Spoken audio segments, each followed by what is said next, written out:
The following is a non-profit horror story narration. The story narrated with full permission and cooperation is written and owned by the author, who is credited in the subject line and in the description down below, along with a link to the original story. This video may contain some material such as violence, creepiness, jump scares, adult language, and suggested content which may not be suitable for some viewers. Please support the official release, and viewer discretion is advised.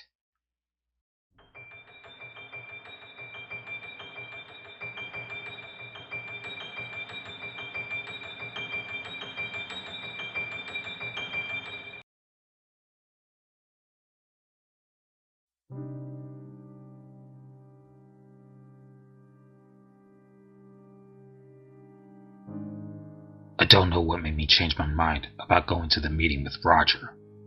I had pretty much decided that if the mentally unstable man who can only talk through a puppet was my only hope, then I was pretty much fucked anyway.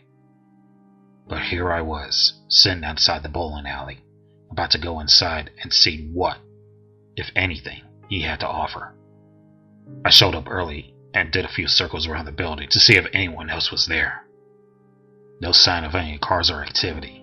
And from the looks of it, the place had been shut down for at least a decade. I would be surprised if they even had power inside. All I can think that this was a nice place to get murdered. I took the pipe cleaner while I waited and used it to scrape up the inside of my gun barrel, a trick I picked up from some of the more seedy contacts I had back in the city. If they had found a way to tie my gun to the body currently rotting in the trunk of Vanessa's car, this would make ballistic fingerprinting impossible. Wow, I thought to myself, I'm gonna have to figure out how to ditch the body. One step at a time. That was a problem for later. Right now, I had to figure out who was pulling all these strings. Nobody had showed up by 8 o'clock. At 8:05, I decided to break into the bowling alley. What's one more felony on a night like this anyway? The back door was open when I tried it, so I slipped inside with my flashlight in one hand and my other firmly gripped the gun at my waist. The whole place smelled like a decayed carpet, and the air was thick with dust. I followed the hallway into the main lobby, when I heard the familiar voice of the puppet speaking out from somewhere in the darkness. Wow, detective. You sure have been busy today, haven't you? You know, if this whole private eye thing doesn't work out, I think you got a career in terrorism. Peter, I said. Where are you? A figure emerged from the other side of the room, and once again, it was not what I was expecting. I could see the familiar wooden puppet staring right at me as it came closer and closer. But the person carrying him was not the same man that was in my family's living room earlier that day. Roger was being held and operated by a grossly overweight woman with tan skin and pigtails. She stared at Roger while he said in the same voice he had always used, "Who the hell is Peter? Were you expecting a friend? Because I distinctly remember telling you to come alone." I shined my flashlight at the girl and said, "What is this? Who are you?" She covered her eyes with one hand and used the other to work the doll, saying, "Don't mind her. This is Tristessa. I had to find a new host after the janitor went on his little episode." A new host? Here, you're going to want to take this. His head spun to the side, facing the girl, Tristessa, and giving her a nod. That must have been her cue to pull a cell phone out of her pocket and offer it to me, which I accepted. I know you're smart enough to have figured out by now that your old phone is bugged to hell and back. Keep this on so I can reach you when I need to. This was uncanny. Her lips were absolutely not moving. The doll, I concluded, must be voiced remotely somehow, and the girl was somehow moving his lips along with the words perfectly. This was insane. Alright, what exactly are you, Roger? I'd love to know who I'm really dealing with. Roger let out a gleeful cackle and said, Well, we rarely know who we're really talking to. Don't you agree?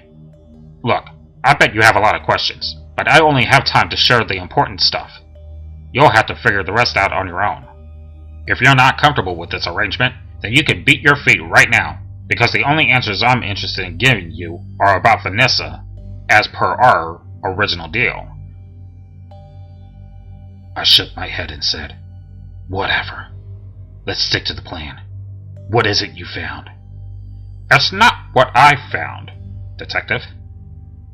Roger turned his head to Tristessa and nodded again, signaling her to hand me a thick manila folder labeled V. Riggin. I took it and started thumbing through. Roger, or whoever was really controlling Roger, had compiled an amazing, extensive list. Her background, childhood, family, report cards, school essays, her entire life cataloged in these pages. It was impressive work. I stopped at a page that said passwords followed by a list. "How did you get these passwords?" "Pretty easy, really. You just need to know the answers to some basic security questions. Mother's maiden name, childhood best friend, favorite color, first pet. What's the point of having a secure password when the password keeper is so easy to work around?" I scanned the list until I found a 6-digit code labeled Cell. Then suddenly felt the urge to change all my passwords and move off the grid permanently. "Alright," I said. "You say it's not about what you found. Care to elaborate?" He continued. "In 1604, a star exploded, creating the Kepler supernova. It was reported and recorded far and wide, all over the entire planet. A brand new star in the night sky. It was a big deal. Religions claim it as proof of their gods. Musicians wrote songs about it. Folks lost their frickin' minds. Enough that we're still talking about it 400 years later. People spend their lives trying to find a new object up there in the void. But what's funny to me is that in the last decade, dozens of stars have disappeared. That's just as remarkable a phenomenon, isn't it?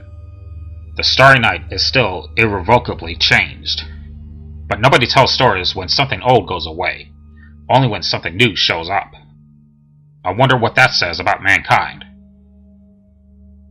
"So you're saying the key isn't finding something that shouldn't be there, but is. The key is finding something that should be there, but isn't." "Bingo! Now you sound like a detective."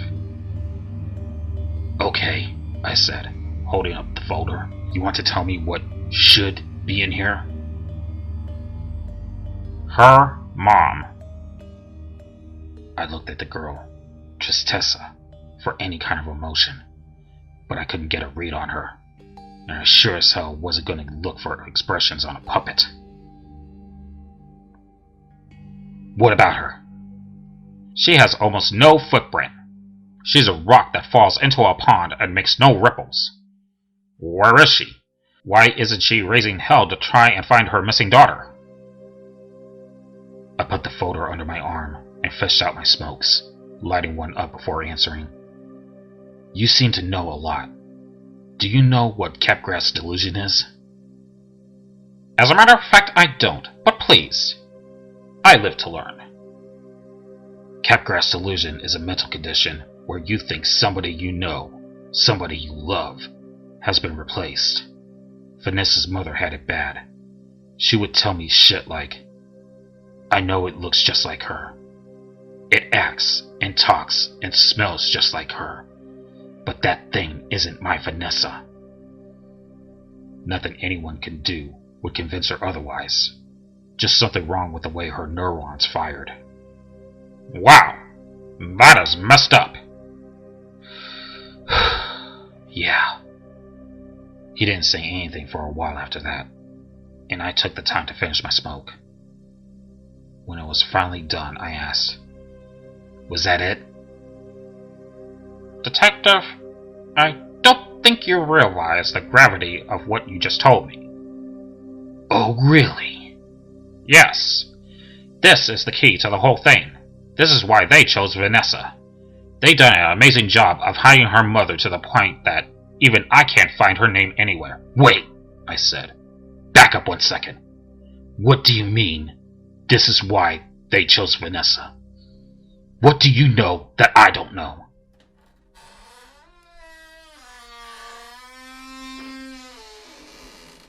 Somewhere far behind me in the dark came the sound of metal scraping. The door had just been pushed open. "Oh shit," said Roger in a hushed tone. "Do you smell that? You sent one of those big things here. How did they find us, Detective? I know you weren't stupid enough to get bugged, were you?" I turned off my flashlight, pulled my gun, and pointed it in the direction the noise came from. "Fuck you!" I whispered.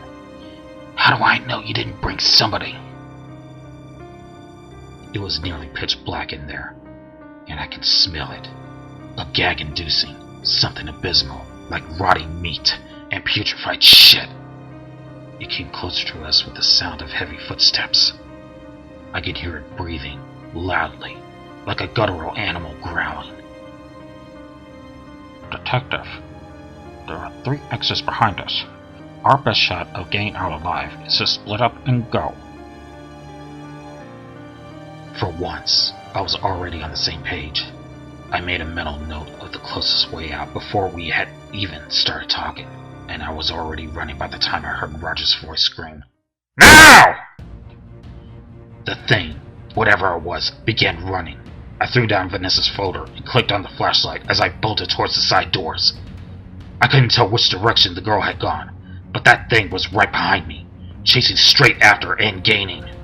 I hit the double doors full speed, and they flung open, sending me falling down the 3 steps on the other side and landing on the broken concrete before spinning over onto my back and pointing the gun up at the empty doorway behind me.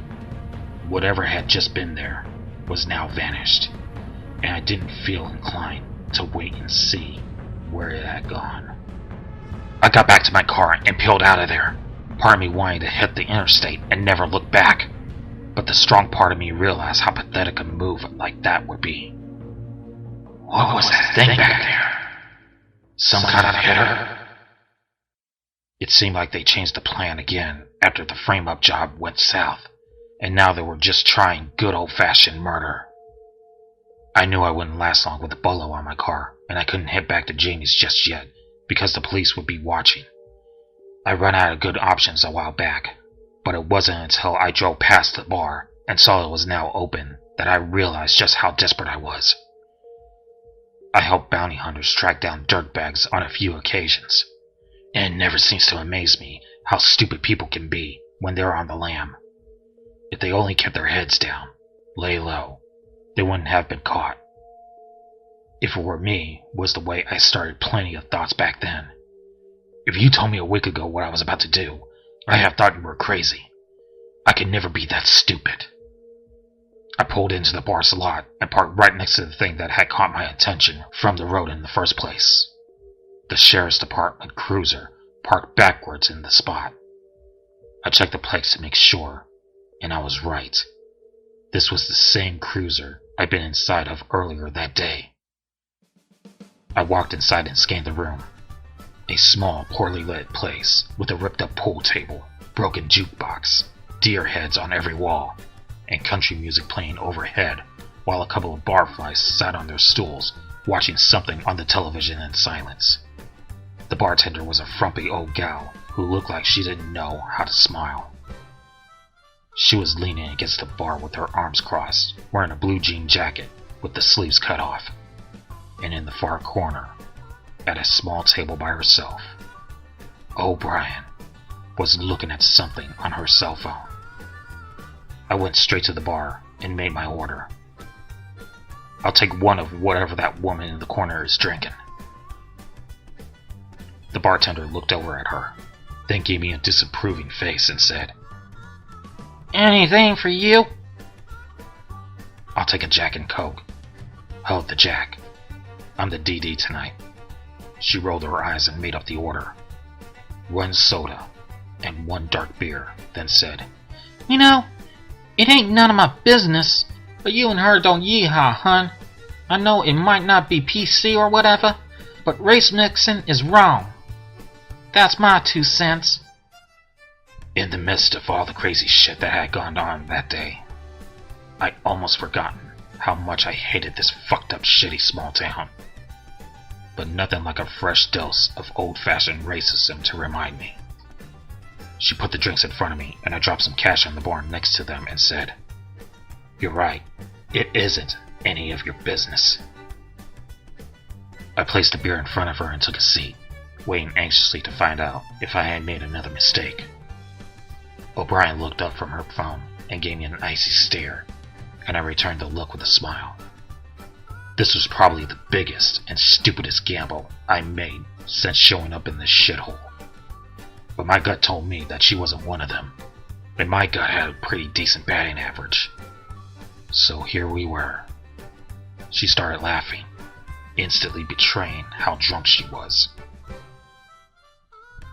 Okay, so far, so good.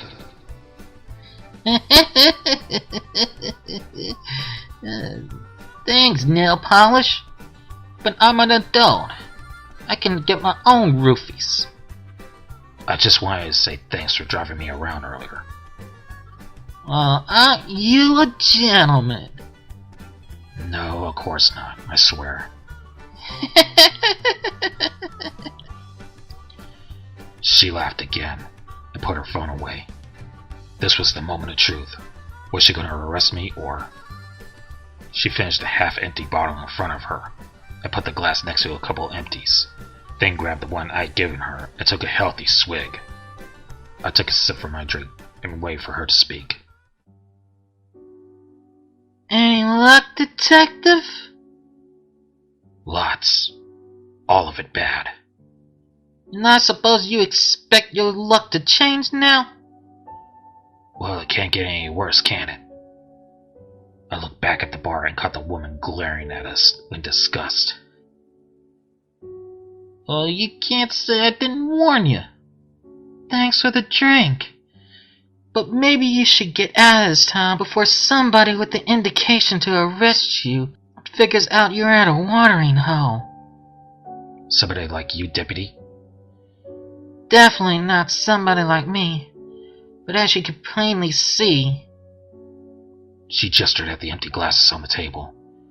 I am at the clock. And while I'm at the clock, you can just call me Amelia. Look, I know this is going to sound pretty ballsy, but do you mind if I ask you a few questions? She laughed out loud. It was a genuine, deep, drunken laugh, and it made me realize that, under other circumstances, I would probably really enjoy having a few drinks and pissing the night away with Amelia O'Brien. Sure, why not? But I get to ask you some questions too. Seems fair. So, is there a Mrs. Nail Polish? There was. A couple of times, actually. But there's just something about being a deadbeat husband that didn't really sit right with them. And here I assume it was your brutal honesty that put the ladies off. Actually, that's one of my most charming attributes. She laughed again, and I relaxed a little. So what brings a city girl like you to a BFE town like this? Not completely sure. Sometimes I suspect I died, and this is hell. That's a reasonable theory. You don't need to circle around the questions with me, Rickon. I know what you want to ask. What is going on here? I'm still trying to figure that one out myself. I showed up a month ago, and every night I go to sleep thinking the next can possibly be weirder, and every day I'm proven wrong. You can call me Eric. I'm not gonna call you that, Manny Petty, but if you're gonna be bum a smoke, I'll tell you whatever I know. Not like it's gonna help you anyway. I fished out 2 cigarettes and lit hers for her between her lips. After her first drag, she coughed and laughed and put it out. She clearly wasn't a smoker. I know this is probably hard to believe, but I didn't sleepwalk off into the forest this morning. I got a phone call from someone claiming to be my brother. Only thing is, he's been dead for 4 years. Then I heard something in the woods. It's actually hard to explain, but when I was out there, the air started to heat up, like I was being boiled alive. She was listening to all this attentively, and so far I hadn't lost her. I considered finishing the story, but knew that the truth was too much for right now. Even if she bought it, no good can come from her knowing about the dead rednecks and the missing truck. You know what? I believe you. Because when I first started, there was about a week straight where the office was flooded with phone calls from locals saying that they were being contacted by their dead loved ones. We figured it was a bunch of kids playing a prank. But it didn't take long to figure out that, no, something was really happening. On a huge scale. Grandma Gertrude called to tell little Timmy that she didn't know where she was. But they got her. Put her brain in a jar or some bullshit. Really freaked people out. Then one day I got the order to drop the whole thing, and I'm warned not to talk about it. I put a little resistance, and then they saddled me with gas station duty, and the rest is history. She took another big swig and put down half her beer before continuing. You know what a heat bust is? No, but I think I could gather from the name it's going to be an official explanation for what happened out in the woods. You stick around here for too long, you'll notice a pattern. No matter what happens, no matter how insane, there will always be an official explanation. Nothing supernatural ever happens. A heat burst is a rare weather phenomenon that occurs around these parts. Sometimes temperatures will spike up to 100, 120 or more, for no good reason. You wanna know why I know that? I shrugged.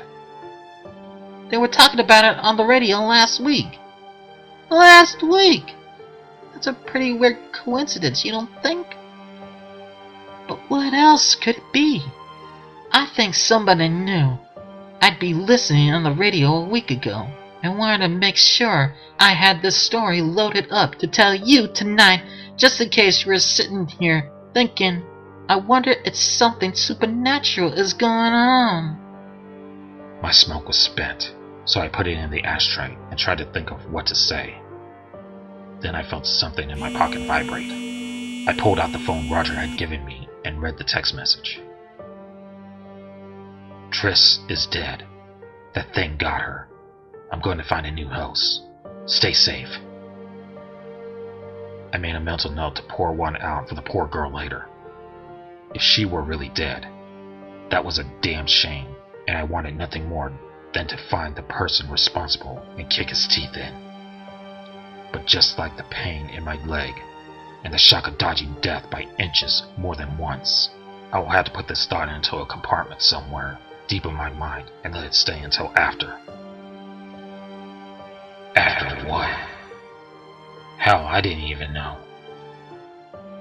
Look, Reagan, I'm just as hot for malicious compliance as the next girl, but I can't exactly aid and abet a fugitive.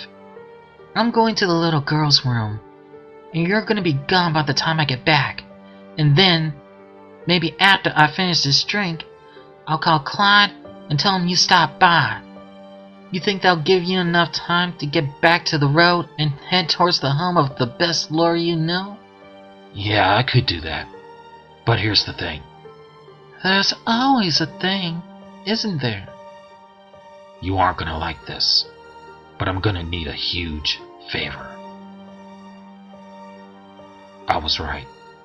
She didn't like it.